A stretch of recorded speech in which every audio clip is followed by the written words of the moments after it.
Evangelho de Mateus, capítulo 17, versículos 22 ao 27. O Senhor esteja convosco. Ele está no meio de nós. Proclamação do Evangelho de Jesus Cristo, segundo Mateus. Glória a vós, Senhor.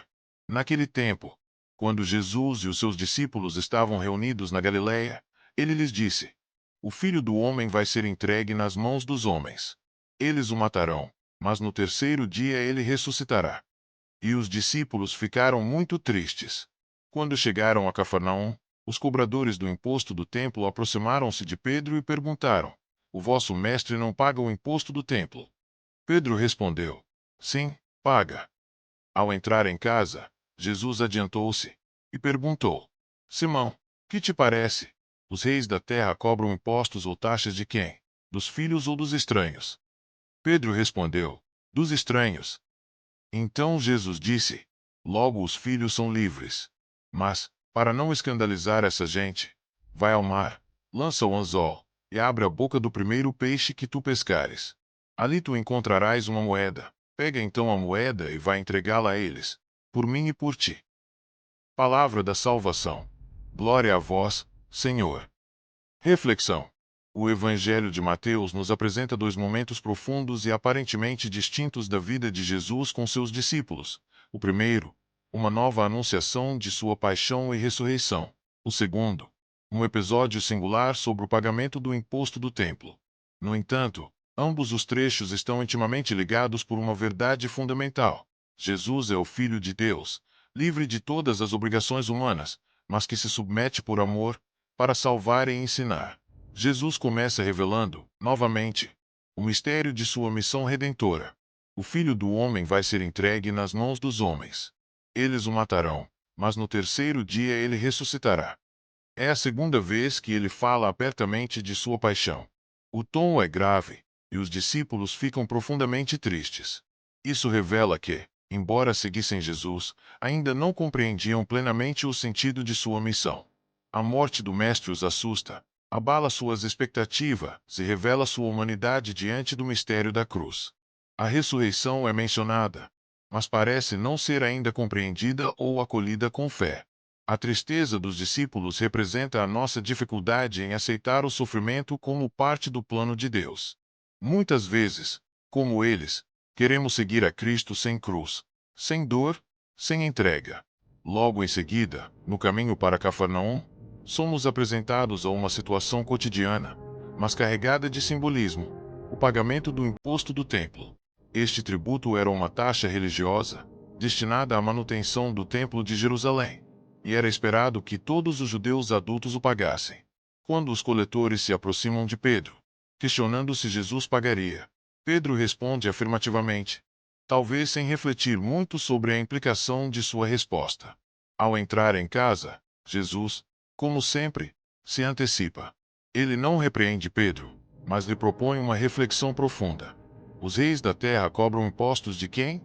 Dos filhos ou dos estranhos? Pedro responde corretamente, dos estranhos. E então Jesus afirma, logo, os filhos são livres. Aqui está o ponto central da reflexão. Jesus, como Filho de Deus, não está obrigado a pagar tributo algum ao templo. Ele é o verdadeiro templo. Nele habita plenamente a presença de Deus. Ele é o Filho, e como tal, é livre. No entanto, Jesus escolhe pagar o imposto. Não por obrigação, mas para não escandalizar. Essa decisão de Jesus revela algo essencial sobre sua missão. Ele não veio abolir a lei, mas cumpri-la plenamente. E mais ainda, ele nos ensina que a liberdade verdadeira se manifesta no amor, na renúncia, na sabedoria de não escandalizar os mais fracos na fé. O gesto milagroso que se segue, a moeda encontrada na boca do peixe, confirma que Jesus tem domínio sobre toda a criação. Ele poderia simplesmente criar a moeda do nada, mas escolhe um modo discreto, quase simbólico, que une o cotidiano ao extraordinário. Pedro, pescador, é enviado ao mar para, por meio de sua profissão, encontrar a solução. É como se Jesus dissesse: confia, trabalha, e verás a providência.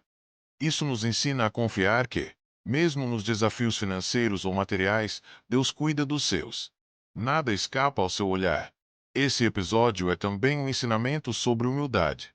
Jesus, mesmo sendo o Senhor do templo, aceita pagar o imposto para evitar conflito desnecessário. Ele nos mostra que a verdadeira grandeza não está em exigir direitos, mas em saber ceder por amor. É um antídoto contra o orgulho espiritual e a rigidez que tantas vezes marcam atitudes religiosas. Jesus não quer escandalizar os simples, não quer causar divisão onde não é necessário. Ele escolhe a via da caridade e do testemunho silencioso. Por fim, esse evangelho é um convite à maturidade na fé. Os discípulos são chamados a compreender que seguir Jesus não é apenas estar perto de alguém poderoso, mas é caminhar com aquele que escolhe o caminho da entrega, da humildade e do serviço. Jesus não escapa da cruz. Ele a assume por amor. Ele não foge da lei, mas a supera pela liberdade do coração. E ele convida cada um de nós a viver essa mesma lógica. Sermos filhos livres, mas dispostos a servir, a ceder, a amar concretamente. A tristeza inicial dos discípulos, o questionamento sobre o imposto e o milagre silencioso do peixe com a moeda convergem para uma só verdade. Jesus é o Filho que, por amor, se faz servo. E nós, que somos chamados a ser filhos em Cristo, somos convidados à mesma atitude. Somos livres, mas nossa liberdade se manifesta verdadeiramente quando é colocada a serviço do reino. Que possamos aprender com o Mestre a viver a liberdade não como afirmação de direitos, mas como expressão do amor. Que, como Pedro, mesmo sem compreender tudo de imediato, tenhamos a disposição de obedecer, confiar e lançar o anzol, certos de que o Senhor proverá tudo o que for necessário para cumprir sua vontade em nós. Amém.